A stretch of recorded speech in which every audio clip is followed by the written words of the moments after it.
RA SIC Caxias. Bom dia. Bom dia, pessoal. Bem-vindos à nossa primeira RA de 2023. Por gentileza, vamos nos acomodar.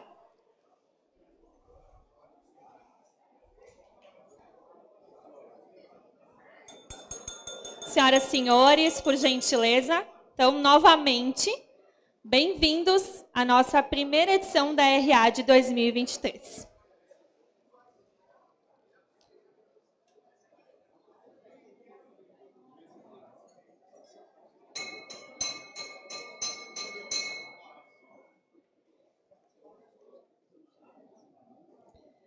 Na presença do nosso presidente Celestino Louro, agradecemos a todos e ao nosso palestrante, que dá a abertura, então, das nossas RA, que é o arquiteto, empresário de comunicação social, sócio, diretor da empresa Texto e Contexto, cronista e escritor. Que currículo, hein? É o Percival Pugina. Bem-vindo, Percival! O tema da nossa primeira edição desse ano é o futuro da liberdade. Por que a liberdade não é um presente do Estado, mas uma conquista dos cidadãos? Antes, então, da nossa palestra, a gente tem alguns momentos da RA. O nosso primeiro é os nossos patrocinadores. Então, confira nos telões as marcas parceiras aqui do nosso evento.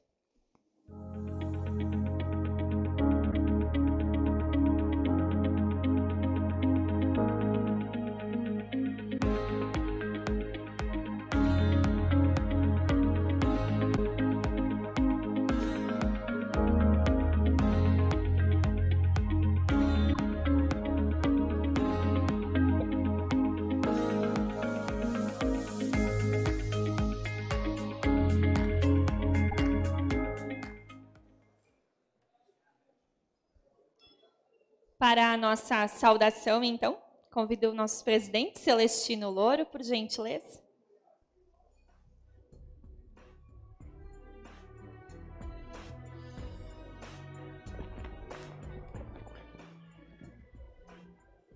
Cumprimento de maneira especial, mais uma vez, o nosso palestrante de hoje, amigo desta casa, o seu Pugina, bem-vindo a Caxias.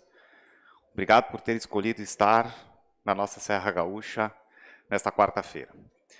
Nosso presidente da Câmara de Vereadores, Zé D'Ambros, que nos visita pela primeira vez na condição de presidente do nosso Legislativo. Lhe desejamos boa sorte e que o senhor esteja munido de espírito público em todo o exercício da sua presidência. Nosso coordenador de comunicação da Prefeitura, representando prefeito Adilaude Domênico, Márcio Serafini, bem-vindo de volta à sua terra, que seja exitosa essa sua nova função. A imprensa, que nos acompanha durante o tempo todo, senhoras e senhores, é com muito entusiasmo que damos as boas-vindas à RA de abertura do nosso calendário de 2023. É verdadeiramente uma alegria ter a oportunidade de compartilhar ideias, conhecimentos com alguns dos mais brilhantes e inovadores líderes de negócios. Gosto sempre de lembrar que, como empresários, somos impulsionadores da economia e líderes da transformação em nossa sociedade. E que é graças ao trabalho árduo e à visão de futuro que as empresas prosperam e geram o melhor plano de inclusão social que qualquer governo poderia desejar. Emprego, renda e oportunidades. Temos um ecossistema empresarial que faz a diferença e que trabalha incansavelmente para contribuir com um futuro melhor para as nossas comunidades e para as nossas famílias. Esta cidade, esta região, caro Pugina, são conhecidas por sua vibrante comunidade empresarial, por sua cultura inovadora no mundo dos negócios. Pessoas que impulsionam inovação e progresso. A cada dia, nós enfrentamos desafios e tomamos decisões difíceis para garantir o sucesso das nossas organizações e a dinâmica da economia. Nesta RA e em todas as que virão ao longo de 23, espero que possamos aprender e nos apoiar uns nos outros, compartilhar ideias inovadoras, encontrar soluções para os desafios que enfrentamos nos nossos negócios. E, em especial, aos desafios do nosso cenário político e econômico. Acredito que juntos podemos alcançar muito mais do que individualmente, que possamos aproveitar ao máximo as oportunidades para crescer e prosperar.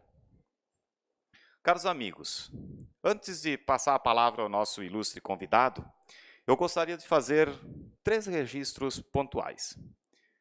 O primeiro, os 56 anos da nossa querida Universidade de Caxias do Sul. Foram completados na última sexta-feira, dia 10 de fevereiro. Permita-me, numa breve retrospectiva, por esses 56 anos, pouco mais de 5 décadas, nós passamos lá pelo quadro negro, pelo mimeógrafo. Quem é da geração pós anos 80, como eu, né? O cheirinho de álcool daquelas provas transitando nas salas de aula. Mimeógrafo. Anos 80, né, Davi? Enfim, essa pujante universidade saiu lá do quadro negro, passou pelo mimeógrafo e, incrivelmente inovadora, lidera a pesquisa e o desenvolvimento do grafeno, das células-tronco, e caminha firmemente para o futuro. Parabéns, parabéns, reitor Gelson, não o vejo aqui, mas deve estar a caminho, e a toda a comunidade acadêmica. Eu falo de uma universidade comprometida com a educação, o seu fim, e com o desenvolvimento, com uma forte e marcante presença em todo o ecossistema da nossa região. O segundo registro, cumprimentar o diretor dessa casa, o advogado Rodrigo Isolan, e toda a sua diretoria, por aceitarem o desafio de assumir a gestão do Concepro. Parabéns, sucesso nessa empreitada, e que vocês possam tornar, facilitar, contribuir para que o dia a dia de todos nós esteja em mais segurança. E ao Tomazoni, que encerra a sua gestão nesse momento, passa o cargo, leve consigo, Tomazoni, o reconhecimento de todos nós que aqui estamos, pelo trabalho brilhante desses 4 anos, pelo resgate histórico que você fez no Concepro, e pela tranquilidade com que você recebeu todas as demandas e uma a uma deu o seu devido endereçamento e o seu devido atendimento. Parabéns.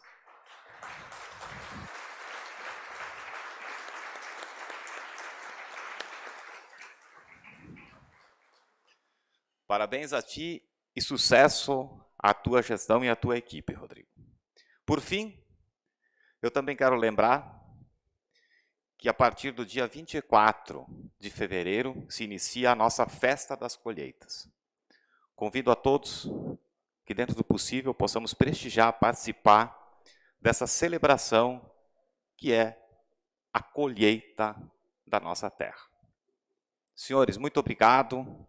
Uma boa RA a todos e espero encontrá-los todas as segundas-feiras aqui neste local. Muito obrigado.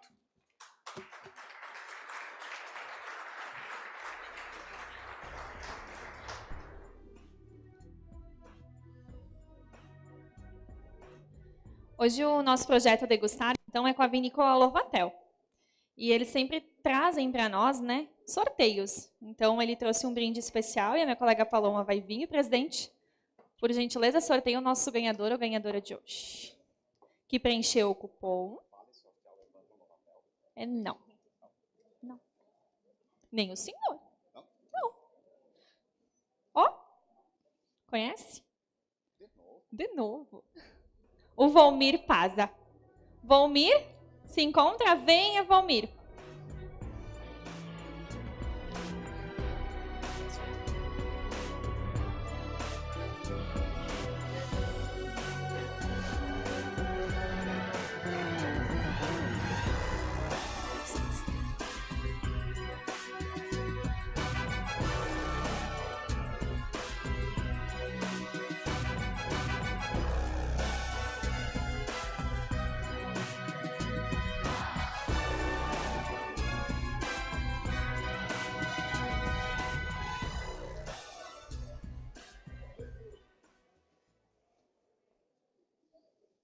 Novamente o nosso agradecimento, então, à Vinícola Lovatel, nosso projeto Degustar de hoje. E a nossa primeira vitrine de 2023, vitrine RA, é com a associada DOCA. Referência em coquetelaria e boa gastronomia, o DOCA Music Garden se consolidou em 2022 na Serra Gaúcha, com a abertura de um espaço dedicado a baladas. Agrega à sua marca a assinatura da famosa marca Heineken, que assina pela primeira vez com um bar da região. Em 2 meses após sua reabertura, o espaço já firmou consolidadas parcerias a nível nacional. O DOCA agora é mais, é múltipla escolha de ambiente, é estilos e tribos variadas, é diversão, é aconchego, é intimista e vitrine. Convido a todos para que conheçam mais a nossa associada, que está expondo, então, um pouquinho mais da sua empresa no final ali, no fundo do restaurante. E a SIC, a entidade como toda dentro de nossas frentes aqui que a gente também tem a parte de responsabilidade social. Então, pessoal, mais um minutinho da atenção de vocês, por favor. Dentre, então, as frentes que a nossa entidade tem, a responsabilidade social também está nas nossas atividades. E hoje, o GTC, Grupo de Trabalho por Caxias, está aqui conosco. Ele trabalha para conscientizar a população sobre a destinação que não gera custos aos contribuintes. Toda a declaração feita pelo modelo completo permitem a destinação de até 6% para os fundos municipais, sendo 3% para o Condica, criança e adolescente, e 3% para o Fundo Municipal do Idoso. A possibilidade de destinar independe se o contribuinte tem imposto a pagar ou restituir. Em 2022, cerca de 22 milhões poderiam ter sido destinados para os fundos municipais. Isso mesmo, poderiam. Mas, efetivamente, foram apenas 12,4% desse potencial. A destinação do último ano se aproximou de 3 milhões de reais. Então, fica aí o convite para vocês conversarem, né, com o contador de vocês e saberem como vocês podem contribuir, né, para a gente ter uma geração cada vez melhor. E eles deixam como frase para cada um de vocês que a destinação do imposto de renda transforma uma obrigação em uma possibilidade de fazer o bem. E agora, como já mencionado pelo presidente, nós temos uma nova gestão, né, uma nova diretoria do Concepro Mocov. Gestão 2023-2024. E eu vou convidar toda essa diretoria para uma foto aqui no palco, para a gente registrar esse momento importante. Então, eu convido ao palco o presidente Rodrigo Isolan, o primeiro vice-presidente, que é o Jaime Marchetti, o segundo vice-presidente, que é o Gustavo Marques dos Santos, o terceiro vice-presidente, que é o Fabiano André Vergani, primeiro tesoureiro, Daniel Amoretti Caravantes, nosso segundo tesoureiro, que é o Gelson Alfredo Dalberto, primeiro secretário, que é o Gustavo Souto Polese, segundo secretário, que é o Jackson Campani, primeiro conselheiro, Luiz Raimundo Tomazoni, segundo conselheiro, Fulvia Stedley Angeli Gazola, terceiro conselheiro, Nestor Perotoni, e o conselheiro suplente, Renato Pasquale. Por gentileza. Depois. Nós vamos ter uma sessão de fotos, então vocês ficam por aí na sequência. Professor Tomazoni.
Ótimo.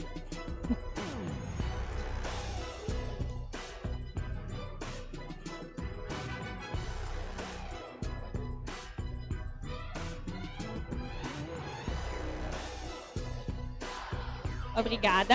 Obrigada, presidente. Obrigada, Eliane Carniel. Diretoria do Comcepro, muito obrigada. Senhoras e senhores, então as nossas RAs semanais iniciam no mês de março. E a primeira edição já é uma edição especial. Então, no dia 6 de março, acontece a entrega do 19º Mérito Empreendedora. Um evento que, por si só, já é brilhante. A gente vai homenagear 4 mulheres que se destacam na área da indústria, comércio, serviços e, este ano, serviço social. Logo, vocês vão saber quem serão as nossas homenageadas. E, claro, para saberem, tem que acompanhar a SIC nas redes sociais, senão vocês não vão saber. Essas mulheres, que uma já me permite, a de serviço social, porque me deixaram dar um spoilerzinho, é a dona Nilva Randon. A segunda, tem uma delas que é da área da moda. Então, para vocês verem, vai estar especial esse evento. E as inscrições já estão abertas. Ele inicia às 19h30 aqui no nosso restaurante. Sintam-se todos convidados. Vai ser um prazer tê-los conosco. E então, para a nossa palestra, vou convidar o nosso palestrante Percival, por gentileza, e lembrar a todos que as perguntas é pelo aplicativo do Slido. Então, durante a palestra, vocês vão poder aproximar a câmera. No momento das perguntas também, os telões vão estar com QR para vocês aproximarem e fazerem as suas perguntas. Percival, bem-vindo. Boa palestra. Vou deixar aqui. E esse aqui também para o seu segundo momento.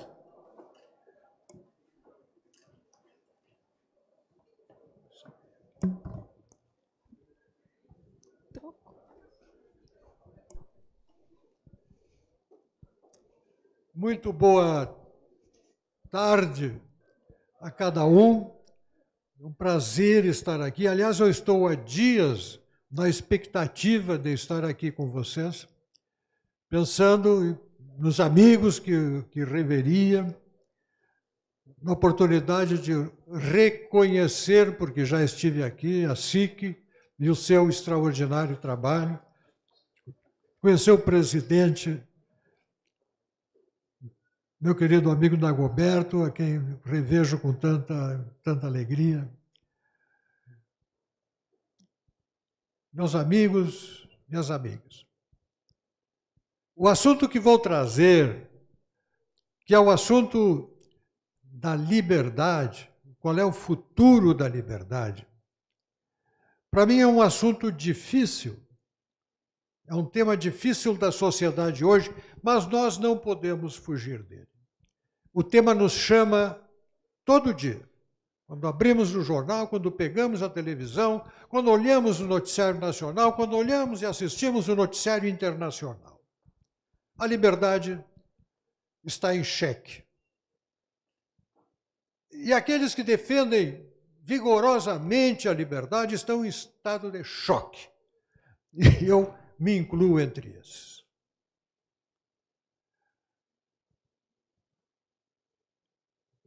Em 2001, quem andasse em Porto Alegre, certamente encontraria nas esquinas ali da Rua da Praia, da Borges de Medeiros, e não seria diferente, imagino, aqui em Caxias do Sul. Encontrariam banquinhas vendendo quinquilharias cubanas. Bonés de Che Guevara, camisetas, cinzeiros, copinhos, bandeirolas, e junto com isso, material também simétrico de divulgação do Partido dos Trabalhadores, mostrando ali quase que uma associação de objetivos comuns, uma comunhão de ideias, de ideais e de símbolos no mesmo local. Ao mesmo tempo, nós vivíamos uma realidade política que empurrava essas ideias e esta conjugação de esforços políticos para frente e para cima, nos escalões do poder. 12 anos já de governo da administração de Porto Alegre, governo do Rio Grande do Sul, e eu debatia em rádio e televisão contra pessoas que defendiam o regime e o apresentavam como sendo um exemplo, um modelo admirável, com dificuldades, mas essas dificuldades não eram do modelo, mas eram causadas pelos Estados Unidos, por forças astrais, pela malquerença dos conservadores, dos liberais, por mil razões, menos pelas deficiências do regime. Aqueles debates de rádio e televisão, frente a frente, 2 a 2, 2 para lá, 2 para cá, eram contínuos. E eu resolvi um dia ir a Cuba para conhecer a realidade. Fui, vi, não gostei, senti ali um povo oprimido, passando por dificuldades estruturais invencíveis dentro do modelo. E quando retornei para cá, com uma ascensão e uma visão ainda mais crítica do que aquela que poderia ter antes de conhecer, as pessoas com quem falava me diziam, mas tu tens que escrever sobre isso, porque não é isso que se fala, não é isso que se diz.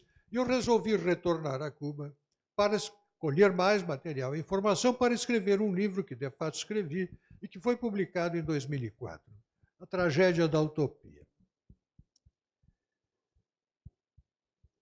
Para me preparar a viagem, eu fiz contato com uma amiga, Graça Salgueiro, que possivelmente algum conheça, tenha ouvido falar, e ela me passou o telefone do líder dos dissidentes da oposição cubana e de uma mestra em economia, a doutora Marta Beatriz Roque. Oswaldo Paiá, Marta Beatriz Roque, me deu os telefones, eu fui para Havana, aluguei um apartamento, uma casa de uma senhora, tinha telefone, peguei o telefone, liguei para eles, marquei almoçar com ela num dia, almoçar com ele no outro, jantar com ele no outro. E na rua, conversando com um médico que me abordou sobre uma máquina fotográfica que eu carregava, ele me perguntou o que eu fazia em Cuba e eu expliquei para ele que eu estava colhendo informação para escrever um artigo. E ele me disse, e o senhor me disse que vai falar com quem? Eu digo, olha, com o Paiá e com a Marta Roque. Mas essas pessoas têm o telefone grampeado. O senhor certamente está sendo seguido. Eu tomei um susto com aquilo. Mexi como um vespeiro qualquer num regime totalitário e estou sendo seguido. O que eu fui fazer? Santa ingenuidade minha de ligar para eles. E realmente, tudo que vem depois é fruto dessa ingenuidade inicial, de achar que as coisas poderiam ser feitas como eu fiz. No dia que eu fui almoçar com a Marta, ela levou 2 companheiros, sentamos à mesa e lá pelas tantas entra no restaurante, um restaurante do centro de Havana, 2 policiais fardados com uma gravadora desse tamanho, colocaram a gravadora no balcão, apontaram para a nossa mesa, deram um clique e ficaram filmando a nossa conversa. E nós começamos a falar sobre as grandes navegações, sobre o descobrimento de Cuba e outros assuntos de menor relevância, enquanto o suor me escorria por trás da orelha, sem saber onde isso iria acabar. Passado 15, 20 minutos, eles foram embora. Saí dali, fui direto para a embaixada contar o que tinha acontecido. Bom, aí, na decorrência disso, uma série de contratempos, de observações semelhantes no dia seguinte, com o Paiá. E para resumir essa missa, quando eu saí do aeroporto, entrei no avião, consegui passar, houve uma intervenção da embaixada brasileira. Consegui passar, entrei no avião e disse, meu Deus do céu, felizmente estou voltando para um país onde isso não acontece. Pois agora acontece. 23 anos depois, acontece. E nós estamos vendo as restrições à nossa liberdade. 10 anos depois, voltei a Cuba. A gurizada andava de celular. Eu digo, opa, avanços. Eu queria fazer uma atualização do livro. E aí, como é que é? Vocês conseguem falar? Não, isso aqui é controlado. A gente tem que ter muito cuidado no que diz. Quando eu entrei no avião, 10 anos depois, fiquei pensando, felizmente eu vou para um país onde eu tenho liberdade nas redes sociais, liberdade na minha comunicação. Não tenho mais. Não é mais assim. E eu escrevo, e eu falo, e eu observo a realidade em torno de nós, e eu sei que estão desmonetizando pessoas a quem conheço, que são amigos meus, mas desmonetizar alguém numa rede social é tirar-lhe o trabalho inteiro. É dizer, você não trabalha mais por uma seca e brusca determinação judicial. Retirar de alguém de suas redes sociais, ou retirar as redes sociais de alguém, é suprimir-lhe patrimônio, é uma restrição, é uma forma superlativa de censura, porque leva junto 1 milhão de seguidores em alguns casos.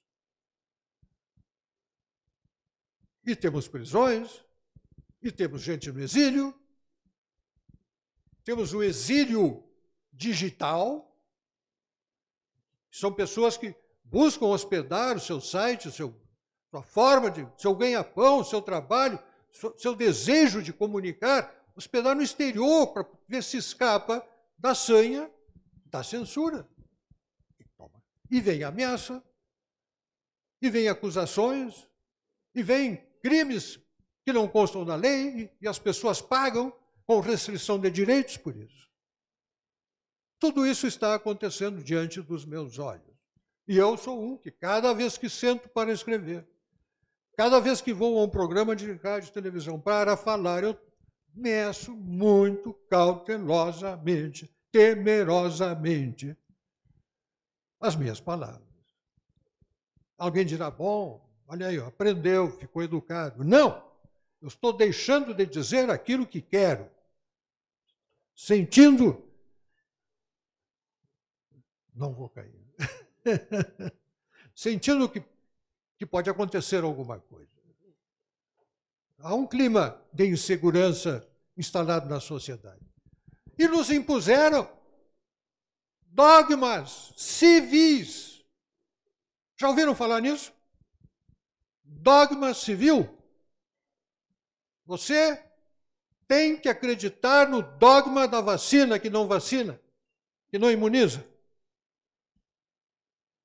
Você tem que acreditar no dogma da urna eletrônica, que não é transparente, mas é dita transparente. Você tem que acreditar no dogma da imaculada ficha de não sei quem aí para disputar a presidência. É dogma. Você não pode dizer que aquela ficha não é imaculada. Goela abaixo.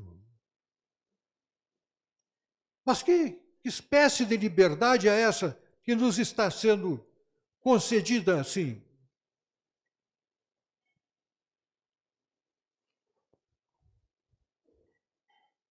Eu poderia... e tem mais, esquecendo. Há uma matilha de robôs farejadores no espaço digital, todos vocês sabem disso, não estou contando novidade para ninguém, farejando palavras, pegando nomes, para dali para frente proceder, sabe-se lá o quê. E quem está na área da comunicação tem que lidar com essa realidade. E bota ameaça em cima das pessoas.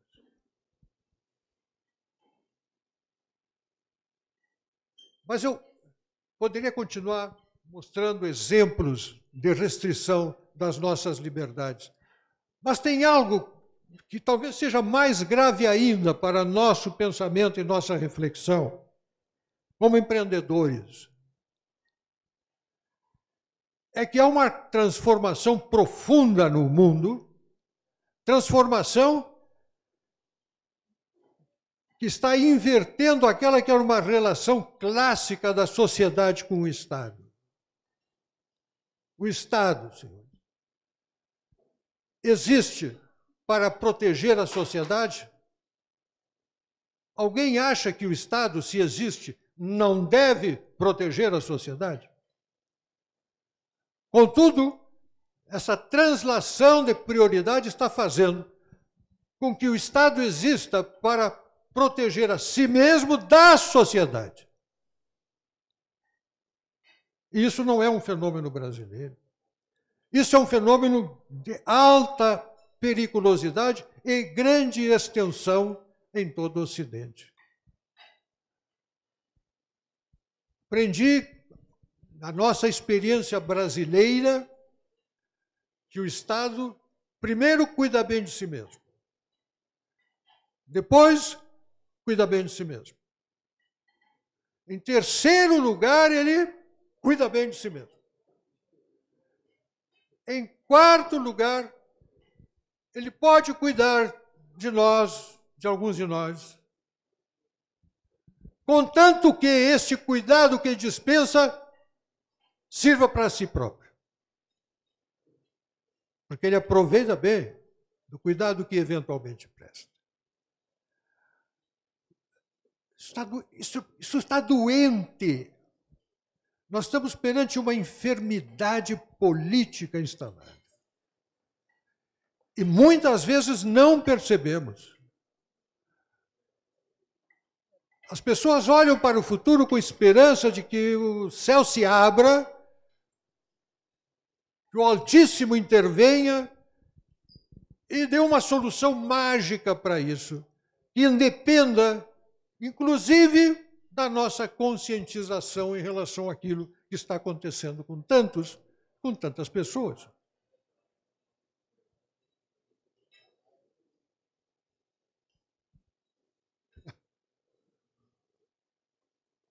Eu sempre fui, desde 1988, um crítico severo da Constituição. Sempre fui. Eu li aquela Constituição e dizia, não vai dar certo. E ela começou de cara a mostrar que ela não ia dar certo. Ou seja, eu tinha um desapreço em relação à Constituição.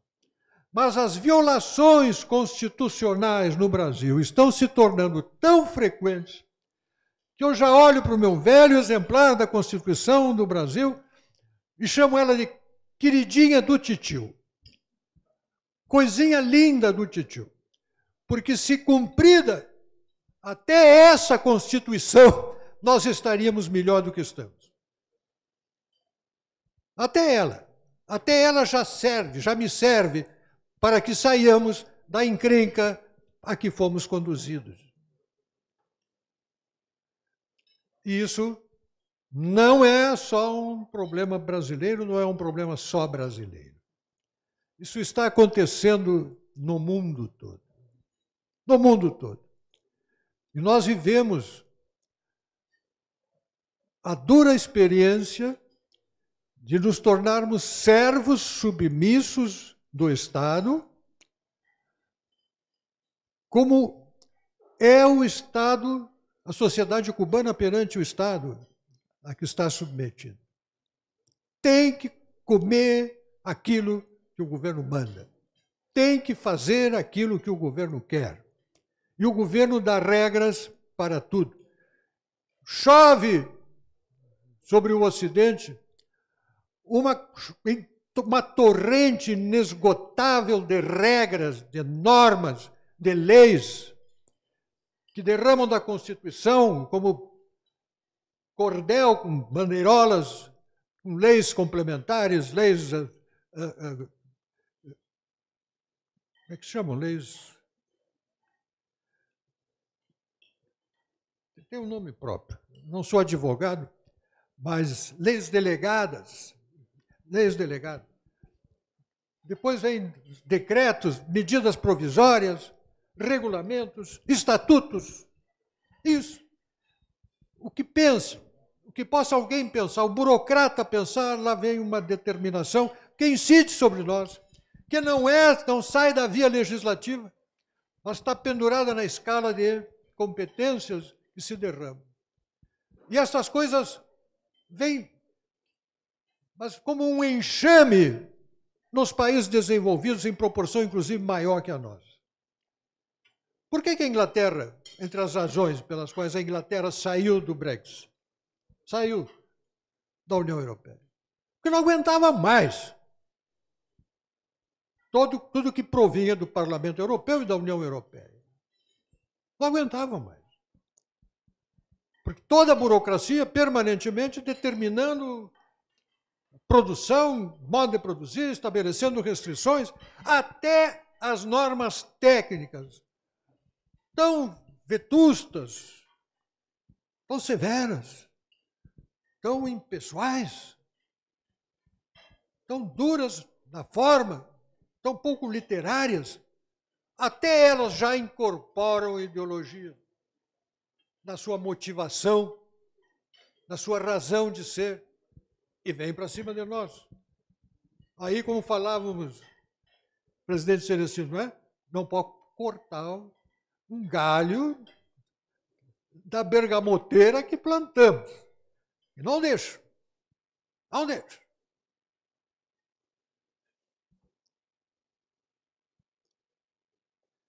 Então, escutem aí. Levantei ontem esta informação. O Instituto Brasileiro do Planejamento Tributário, uma instituição séria, com credibilidade. O trabalho foi publicado pelo site Poder 360, com dados de outubro de 2021. Desde a promulgação da Constituição de 1988, foram editadas no Brasil mais 6,7 milhões de normas. Vou repetir, 6,7 milhões de normas. Em média, são editadas 813 normas por dia útil, por parte dos 3 níveis, por dia útil, 813. 6,7 milhões no total. nos 3 níveis em que se organiza a Federação Brasileira. Isso são normas e regras da União, dos estados e dos municípios. São mais de 2,2 normas tributárias. Foram editadas 444 normas, 1.000 normas tributárias. Senhores contadores, 444.000 normas tributárias. 17 emendas constitucionais tributárias. Criados tributos, CPMF, COFINS, CID, CIP, SLL, PIS importação, COFINS importação, SS importação. Foram majorados praticamente todos os tributos. E por aí vai. Gente, tudo isso pesa sobre nós e limita a nossa liberdade numa verdadeira enxurrada. E a gente vai, que nem a rã na panela de água fria, morna para fervente. Nós estamos vivendo com isso, convivendo com isso. Bom, mas nós temos o parlamento, nós temos a política, né? Nós podemos contar com o parlamento para resolver esses problemas. Nós temos um sistema de freios e contrapesos, não é isso? Na nossa Constituição, que prevê os freios e contrapesos. Acontece que se, na hora de frear, quem tem que frear fecha os olhos, ferrou, né? E é o que acontece no Brasil. Na hora de pisar no freio, quem tem que frear, não freia. Fecha o olho. E o contrapeso, em função dos acordos de convivência, de harmonia, do que não deve ser harmonizado, em torno disso aí, o contrapeso fica tão leve que, como diria Marx, ele se dissolve no ar. Então não temos nem freio, nem contrapeso. E eu começo a olhar para o Congresso e pergunto, mas e aí, senhores? O que está acontecendo? Por quê? Por que são assim? Por que essas relações tão obscuras, que alguns já tornaram tão explícitas, de independência mútua, de acordos que não têm odor adequado? Vem minha pergunta aos senhores. Quem aqui acha que nós vivemos numa democracia? Por favor, levante o braço.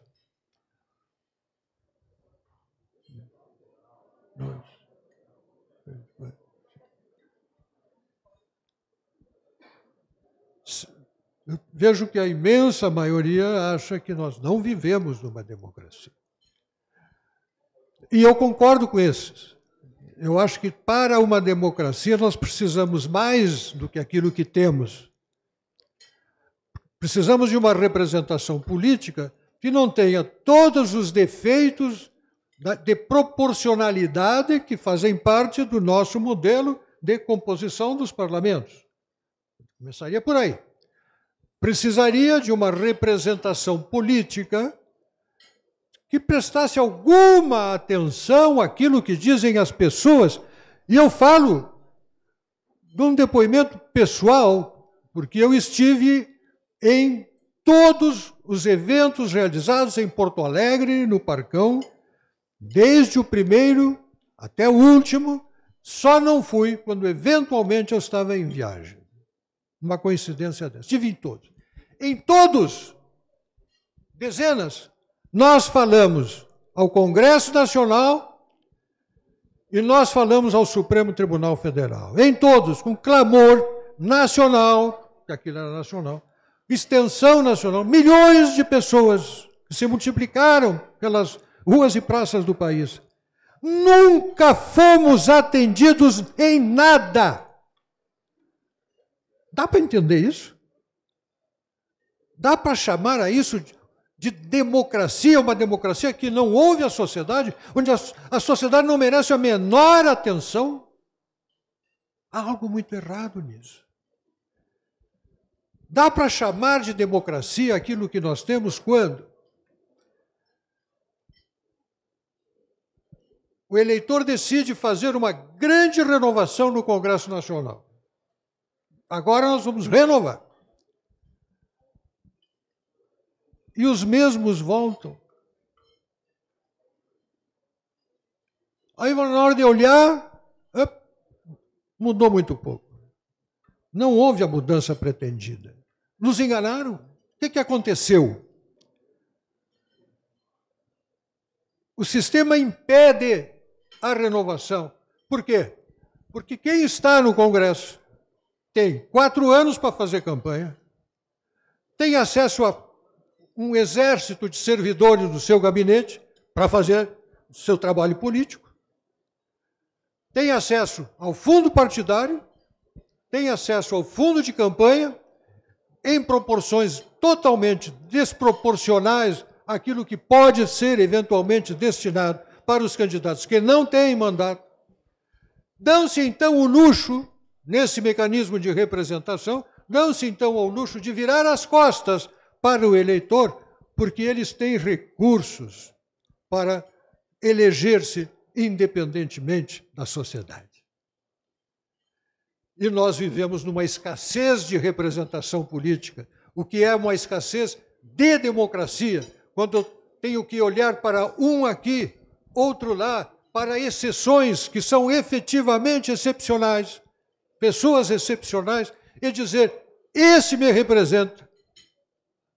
Esse. Não são os parlamentares. Não, esse me representa. Esse tem uma posição com a qual eu concordo. E eu vejo isso todo dia, toda hora. Olha, estou falando aí de meia dúzia. Esse me representa. Mas você nem votou nele. Alguém de outro estado, aquele me representa. Está errado. Nós temos que pensar seriamente sobre isso, maduramente sobre isso, porque senão estamos muito mal arrumados com a perpetuação e com o agravamento daquilo que estou denunciando aqui. Não está bem. Tenho idade suficiente para dizer que já esteve melhor e vem piorando velozmente. Aliás, isso me faz lembrar a história do pedagogo, do filho do imperador chinês. O imperador chinês tinha um pedagogo para o seu filho, e o pedagogo saiu com o filho do imperador para dar uma volta no ambiente rural. E ao retornarem, enquanto ele andava, ele ia ensinando as coisas para o menino, e ao retornarem ele perguntou, esses animais pelos quais passamos, que nome têm? E o menino, filho do rei, do imperador, respondeu, são cordeiros. E o pedagogo, muito respeitosamente, disse, digno filho do imperador solar, tem toda a razão. Apenas uma observação. Vulgarmente, esse tipo de cordeiro é chamado porco. Vulgarmente, esse cordeiro é porco. Eu acho que nós estamos trocando o nome da democracia. Acho que vulgarmente, isto que eu vejo, na perspectiva desde a qual vejo, é uma tirania branda, derramada sobre a sociedade, uma sociedade que, se queremos empreender, queremos evoluir culturalmente, precisa do oxigênio da liberdade. Fala-se muito que estão restringindo a liberdade, que estão impondo censura para defender a democracia e o Estado de Direito. Mas a democracia é filha da liberdade. E o Estado de Direito é neto da liberdade. A democracia é filha da liberdade e o Estado de Direito é neto da liberdade. Se não tiver liberdade, não há democracia e não há Estado de Direito.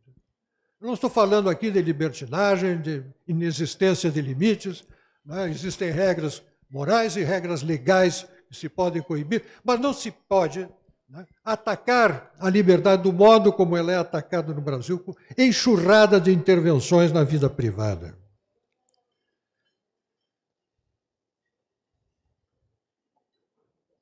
Essa democracia é uma democracia sem povo. Então eu venho a Caxias, já caminhando para o encerramento, com uma convicção que carrego comigo há muito tempo, de que um país precisa de lideranças assim. Lideranças formadas por colegiados de pessoas que têm compromissos, que são donos do seu destino e que constroem o seu destino com o seu trabalho. Porque quem faz essa experiência sabe muito bem onde aperta o sapato. Sente a realidade. Aprendeu na vida, se não aprendeu em outra forma, aprendeu na vida. Na dura vida dos negócios privados, na dura vida da relação com o Estado explorador, o valor que tem a liberdade para o empreender, para o pensar, para o criar, para a inovação, para a produção, para a produtividade, para a rentabilidade, para a geração de empregos e para a ascensão social dos necessitados. Então, pensem, e a mensagem que deixo, o Brasil é um país que merece mais. Isso é uma terra maravilhosa. Eu amo o meu país. E sinto que ele muitas vezes é dirigido por aqueles que não lhe têm apreço. Têm apreço ao poder que podem conquistar ali dentro, mas não amam, não respeitam a sua história.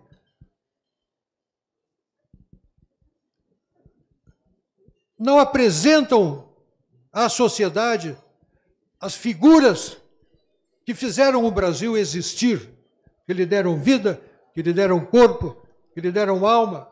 E essas pessoas existem, mas são escondidas. E porque amamos o Brasil, temos que compreender a natureza da nossa missão, presidente. E eu, se posso deixar alguma coisa, eu deixo essa recomendação, contando aos demais membros da SIC, uma historinha que um dia eu ouvi e que alguns que estão aqui comigo, que são da DCE, provavelmente ouviram também.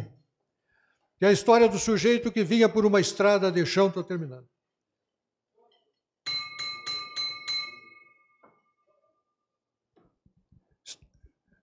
Vinha por uma estrada de chão e atolou o carro. E ao lado dele havia uma granja, tinha uma casa, e no caminho até a casa para pedir socorro, ele passou por uma vaca, bateu a porta, veio o dono da casa e ele pediu, olha, eu estou atolado aí na frente, se o senhor me emprestar essa vaca aí para puxar, eu tiro. Eu tiro. Não, mas essa vaca é uma vaca leiteira, de muita produção, eu não vou botar para puxar carro, né? Mas eu tenho uma mula cega aí, a petiça faz o serviço. Aí foi lá no estábulo, puxou a petiça, amarrou, estendeu com a maior boa vontade, deixou pronta a petiça para puxar, mas não lhe deu ordem alguma. E aí ele gritou, puxa Barroso, puxa Pintado, puxa petiça. E a petiça puxou o carro. Quando o carro saiu do atoleiro, ele se virou, mas não entendi, o senhor chamou uma junta de boi? Até chamar a petiça que ia puxar. Por que o senhor fez isso? Meu amigo, nem mula cega trabalha sozinho. Nem mula cega trabalha sozinho. Então, essa união de esforços da SIC, essa união de esforços dos que têm a mesma linha de pensamento, política, partidária,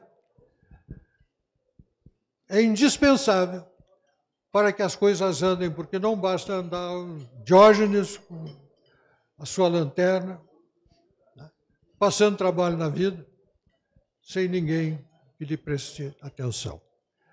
Deus abençoe vocês, muito obrigado pela acolhida. Viva o Brasil!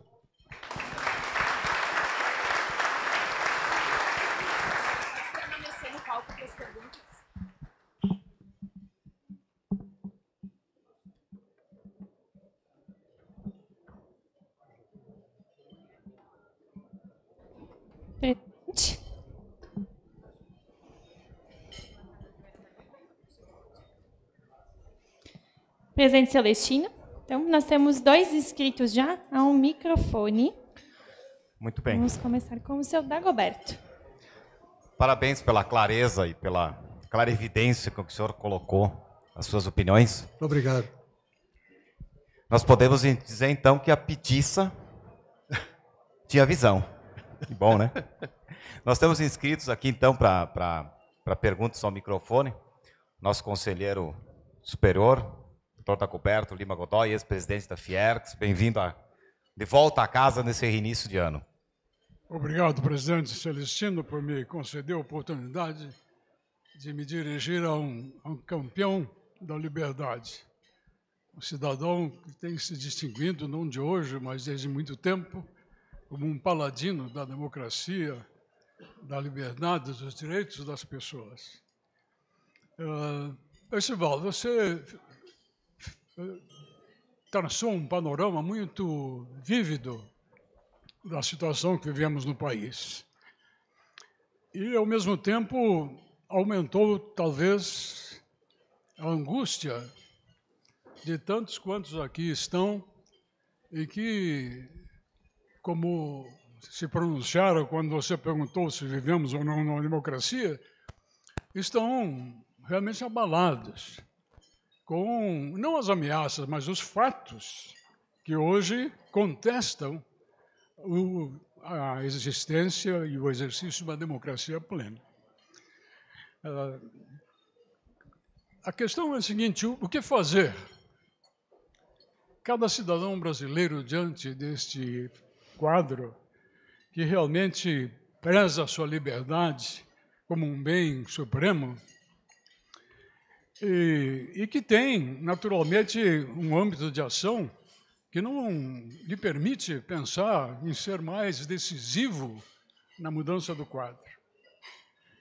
Isso também se passa com os empresários, já que você falou nas lideranças, nas elites, dos empresários, mas com um tom diferenciado.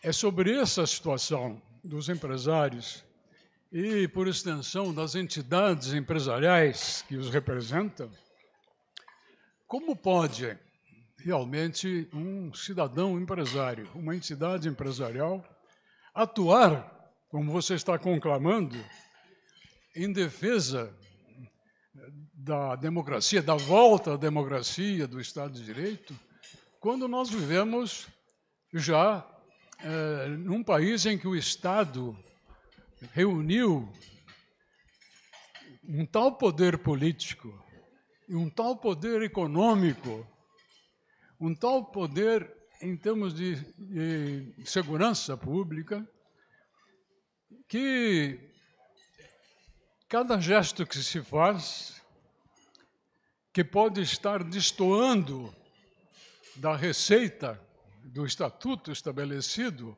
pelo poder vigorante, representa uma ameaça.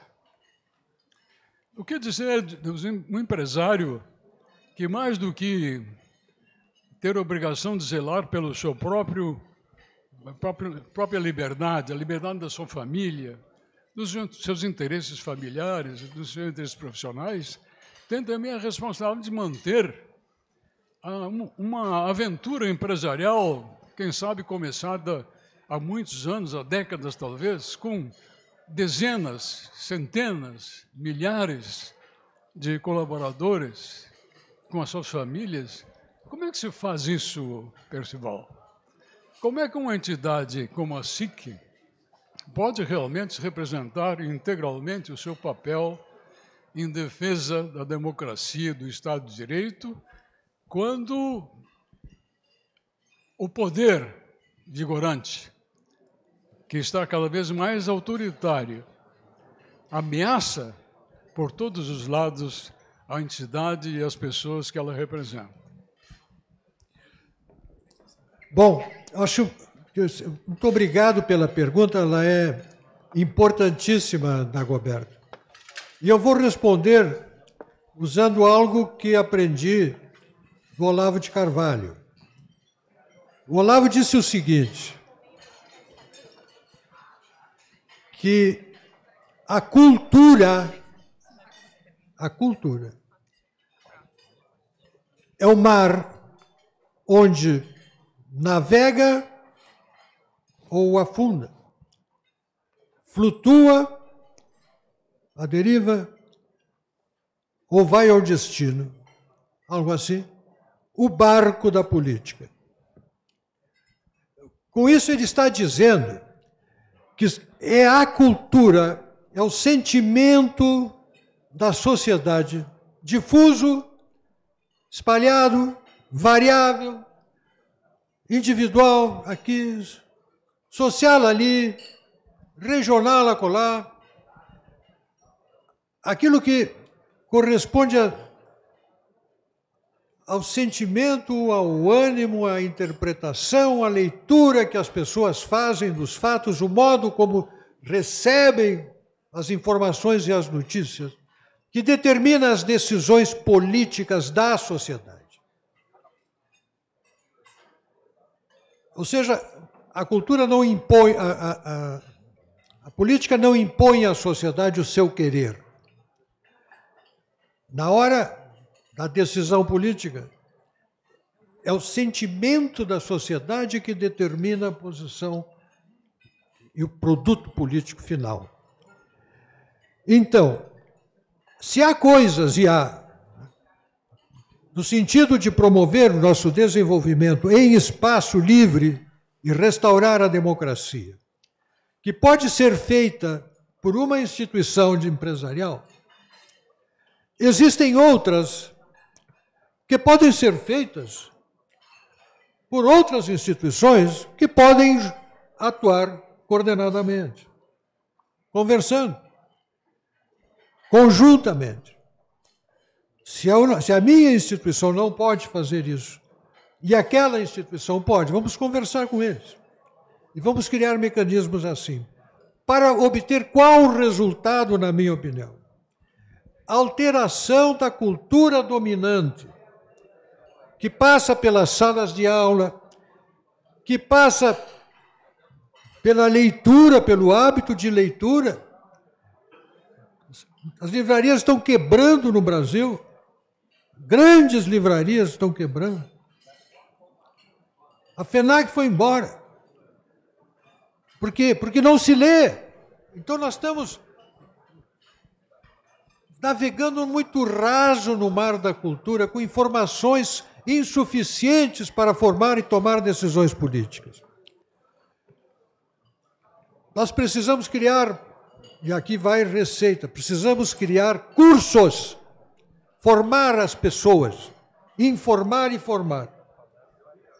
Claro que o ideal é que os partidos façam isso, mas os partidos não fazem. Raramente o fazem. Para os próprios quadros. E por isso os quadros partidários repetem, eles reimprimem os quadros que já têm.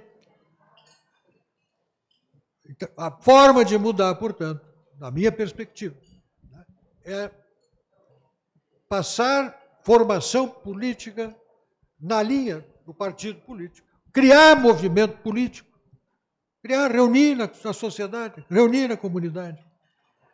Se a instituição não pode, quem pode fazer aí? Vamos falar para que façam. Eu acho que esse papel anímico pode ser desempenhada por uma instituição como a SIC. Há exemplo de tantas outras. Então, há muito trabalho. E eu diria que esta área da cultura, porque num curso de formação política, em que se trata do modo como os nossos políticos são eleitos, pode levar a formar na sociedade, é o meu anseio, a minha expectativa, por um desejo de mudar o sistema eleitoral brasileiro, de mudar o mecanismo de representação política. Romper essa couraça endurecida que foi criada pelo tempo e pela liberdade, pela facilidade que foi dada para os nossos congressistas fazerem o que fizeram. Muito bem. Com a sua permissão, nós temos 3 inscritos ainda. Eu vou pedir para que nós façamos as 3 perguntas e que o senhor possa respondê-las junto, para que nós possamos entregar no horário comprometido aí com o nosso público. Então está inscrito o Jaime Lorante, que é vice-presidente regional do sistema CIERGS. 1 minuto, Jaime. Obrigado. Muito obrigado, presidente. Bom dia, caríssimo Percival. Percival, a pergunta que eu vou fazer, ela é uma pergunta polêmica. Ok, obrigado. Quando você fez a pergunta, o que você acha se nós estamos vivendo numa democracia, eu não levantei a mão, porque, no meu entendimento, nós estamos vivendo uma ditadura da corrupção. Esse é o meu entendimento. E a ditadura, toda ditadura, ela cerceia a liberdade do indivíduo de dar o melhor que pode, porque ele vira submisso, como você mesmo falou, e o povo empobrece. Pois bem, eu, durante 6 anos, tive o orgulho de servir o meu país como oficial, primeiro-tenente do Exército. Lá eu aprendi questões de democracia e ditadura. E lá eu aprendi que o poder do fuzil do soldado é maior que a caneta do juiz. Bem, se nós estamos vivendo uma ditadura, eu acredito que seja uma ditadura da caneta do juiz. Dentro do seu conhecimento, o senhor acha que isso poderá evoluir para uma ditadura do fuzil? Quando nós vemos aí a formação de guardas civis específicas, quando nós vemos comandantes dizendo que não preferem 20 dias de glória para não ter 20 anos de incomodação. Gostaria de ouvir a sua opinião. Muito obrigado. Muito bem. Vamos então agora para o nosso presidente do Simplas, que também está inscrito, Orlando Marinho. 1 minutinho. Aqui, ó. Obrigado, Orlando. Obrigado, presidente. Estimado palestrante, senhoras e senhores, a minha pergunta é muito clara aí, tá? Se com o voto a gente não conseguiu mudar, com que tipo de voto a gente vai poder sonhar com mudanças? Obrigado. Obrigado, Orlando. Oli Paz. O Oli está aqui, ó. Também está inscrito.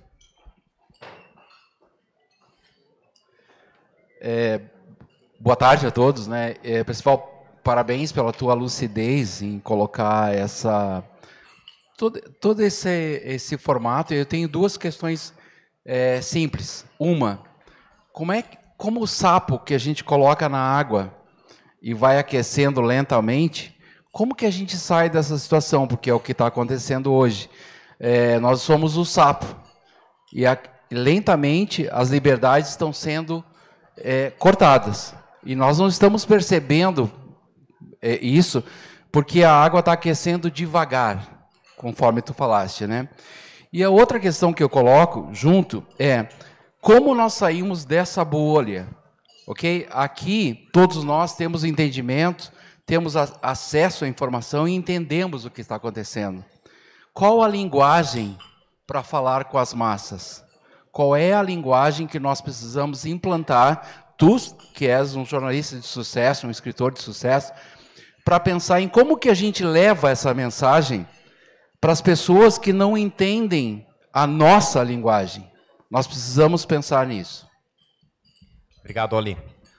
Com a sua permissão, nós temos mais uma pergunta, a última, então, que é do nosso Guila Sebem. Guila é diretor de ESG aqui da casa.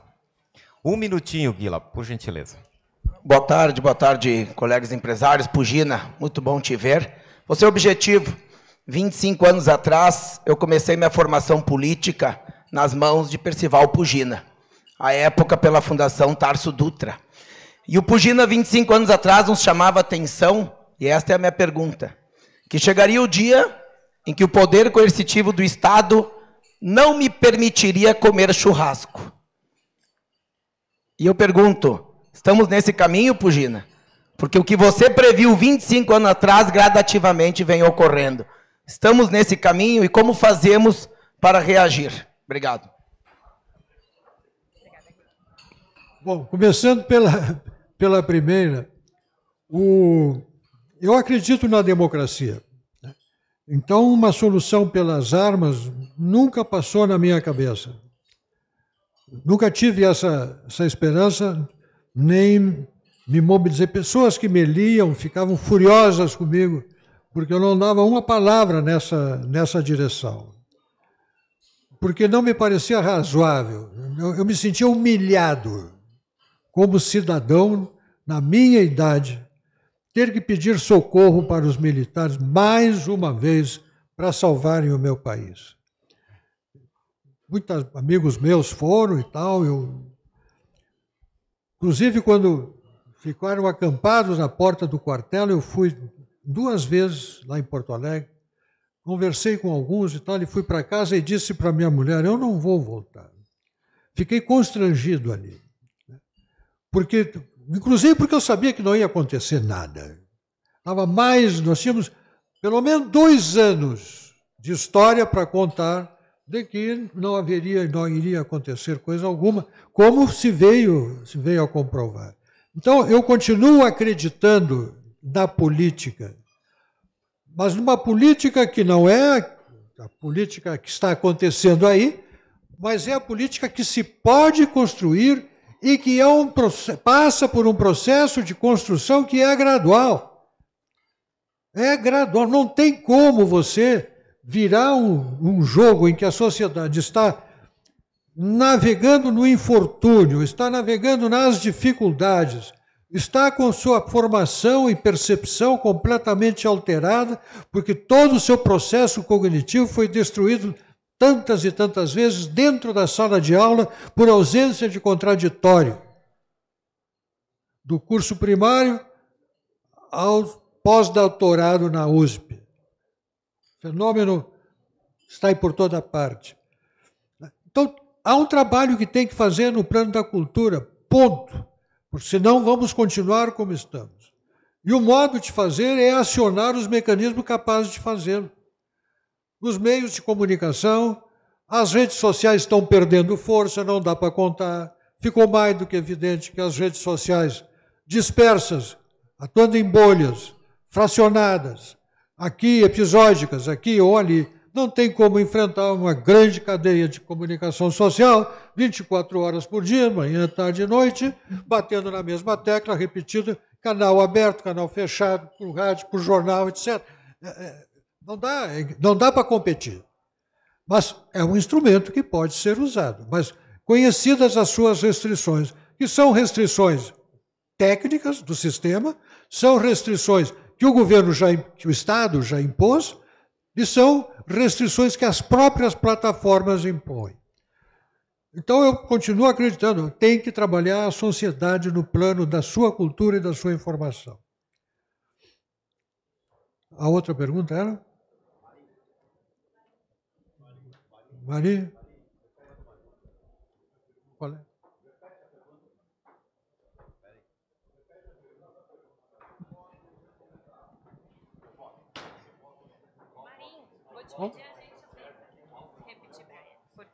Como? Boa tarde novamente.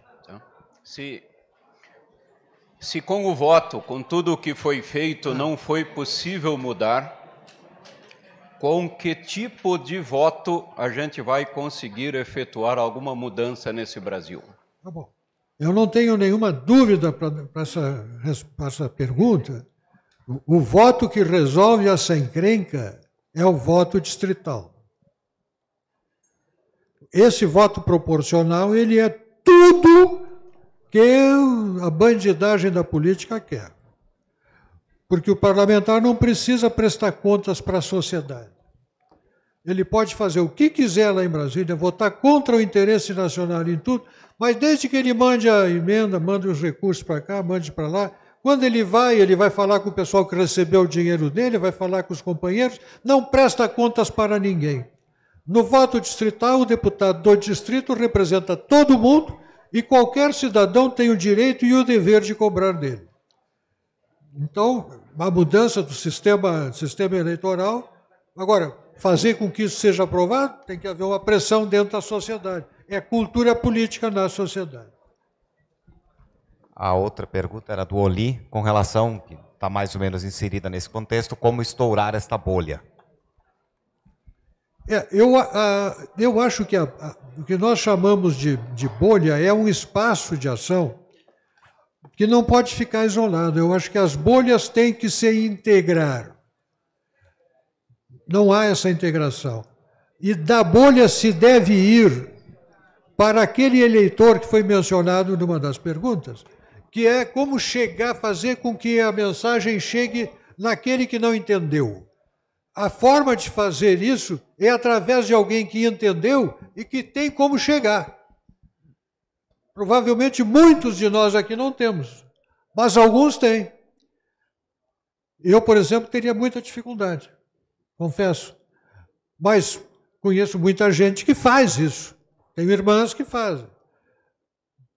Vão exatamente onde está esse tipo de eleitor, tem chegada, como se diz, chega e consegue, vai conversando, né, e produz o resultado nessa conversa. Essa mobilização está disponível para ser acionada, agora tem que ser acionada.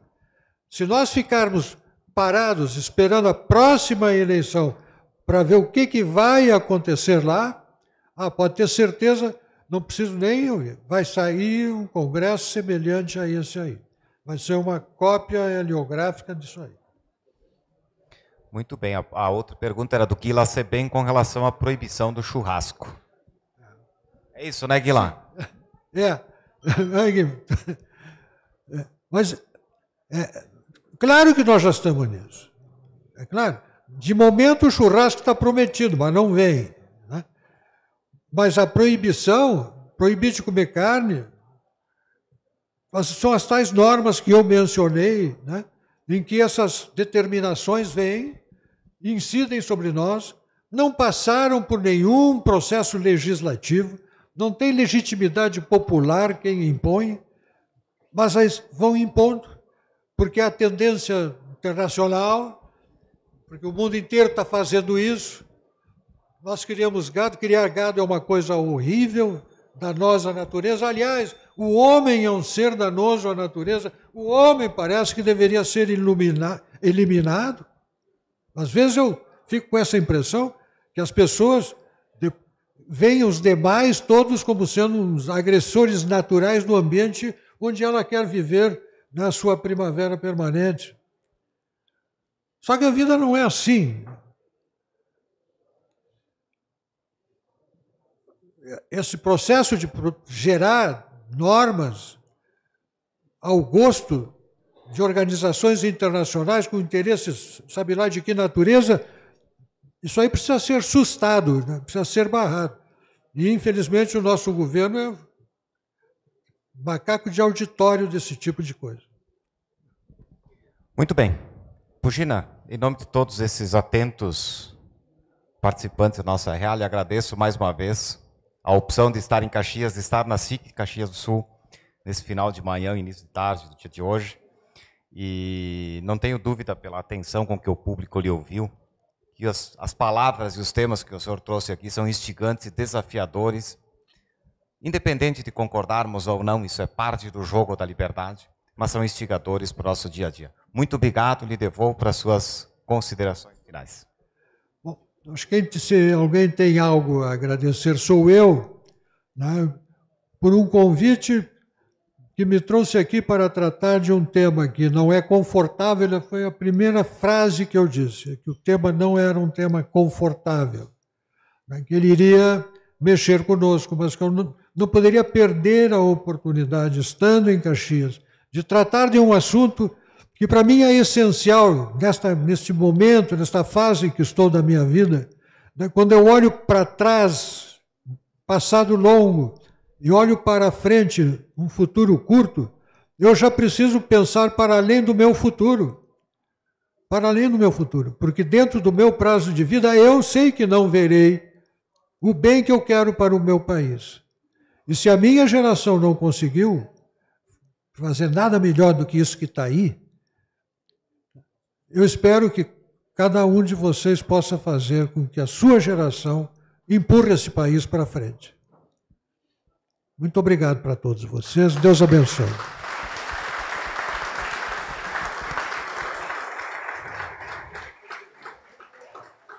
Muito obrigado a cada uma das senhoras e dos senhores que estiveram aqui presentes no dia de hoje. Já estendo o convite para o dia 6 de março, final do dia, para que nós possamos aplaudir o empreendedorismo feminino aqui nesse mesmo local. Obrigado e um bom resto de semana a todos.